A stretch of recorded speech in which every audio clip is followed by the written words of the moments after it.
Henry and Azra, what amazing Divrei Torah you offered us, both of you. What would it sound like to hear God speak, and what should an illustration of that look like? How does God's general speaking differ from God's private speaking to Moses? Awesome questions. And the idea that Judaism is God's second creation, that after speaking to create the world, God spoke to create the rules of Judaism? I have never thought of that before. And Henry, what a sophisticated, complex analysis of perfection and imperfection, purity and holiness. Together, you two have given us so much to think about. The question of perfection is such a good one for this particular Shabbat, because we all just experienced Yom Kippur, as you were telling us, Henry, when we spent 24 hours reviewing our mistakes, our shortcomings, our failures, basically our imperfections. And I think a lot of people misunderstand Yom Kippur, thinking that its goal is perfection, that we're beating ourselves up. You can understand why, because we're pounding on our chest, that we would think we're beating ourselves up for being imperfect. But that is actually a misunderstanding of Yom Kippur. Yom Kippur, as you taught us, Henry, is a day that fully acknowledges the inevitability of human imperfection and tells us that rather than try to hide those imperfections or cover up those imperfections or ignore our mistakes and shortcomings, we should name them and account for them. And that A, God will be there with us, ready to forgive us and embrace us in our imperfection. And B, with reflection and proper intention, we can do better. Now, I will acknowledge, as you so clearly showed us, that the priestly service of the temple was premised on perfection. But that was a grasping, a very human grasping that we can all relate to at something impossible, as you said. An attempted overlay of control on chaos. And look how that went. The temple ended up in rubble. And the Jewish people went on living in an extremely imperfect world. We are not perfect and never will be. And striving for perfection is a recipe for misery.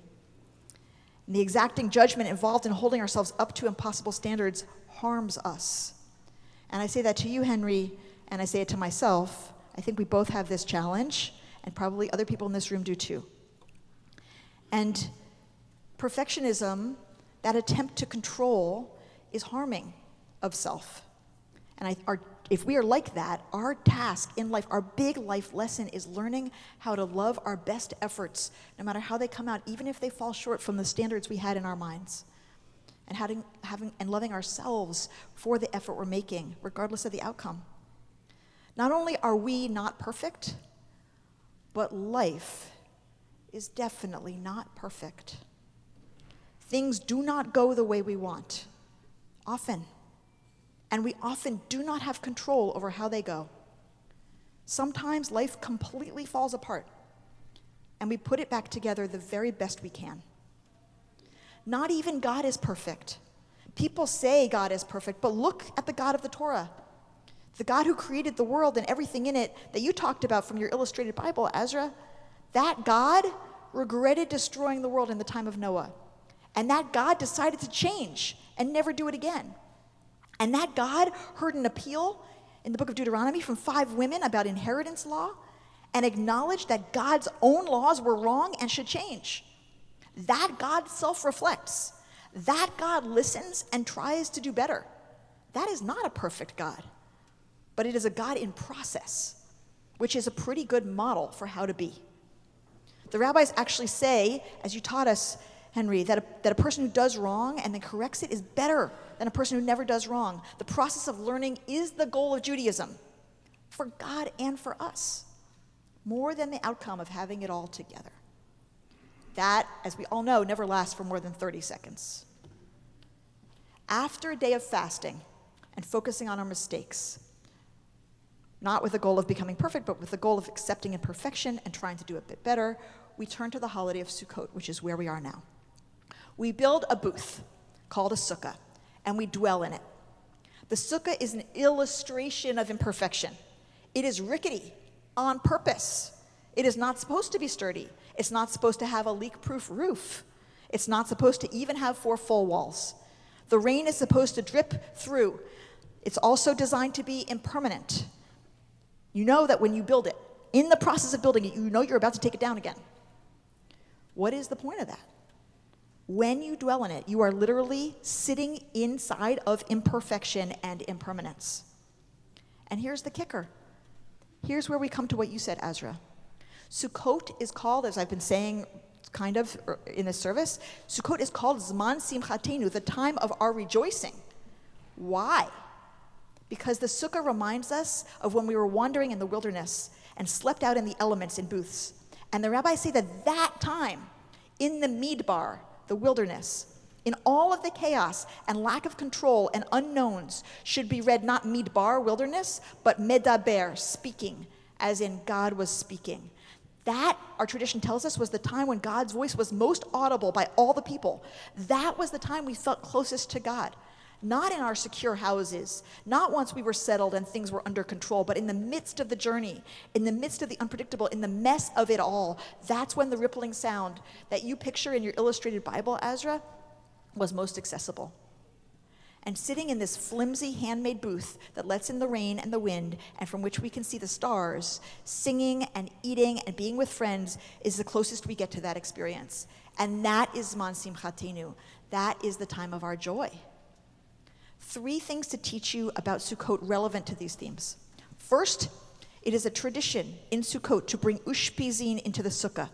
People decorate the walls of the sukkah with images or sayings of people who aren't here anymore, so that all of the important people are with us in our sukkah.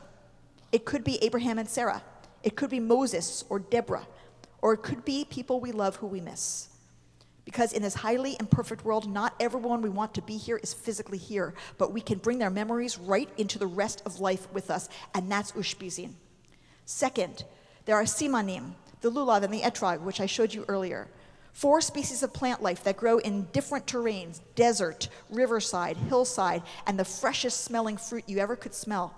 And these tell us that as imperfect as our sukkah is, we are always moving toward life. New things are growing and sprouting all the time, delights to the senses. Life keeps bearing fruit. There are new things to experience and enjoy every day. And finally, in a footnote of the Mishnah, in the Kahari Mishnah, we find a halachic note about Sukkot. It is meritorious to bring your most beautiful objects from your house into the sukkah. A particularly valuable vase, for example, or an ornate carpet, even though it might rain, even though it's outside, even though it's temporary, even though it's so far from perfect. And that's because we don't hold back on beauty. When given an opportunity to rejoice, we bring all the beauty we've got, and we rejoice. So those rules God spoke in Parshat Emor and in the Mishnah and in the Talmud to create Judaism, a lot of them are about creating a structure of timeline, and ritual to enable us to live within imperfection.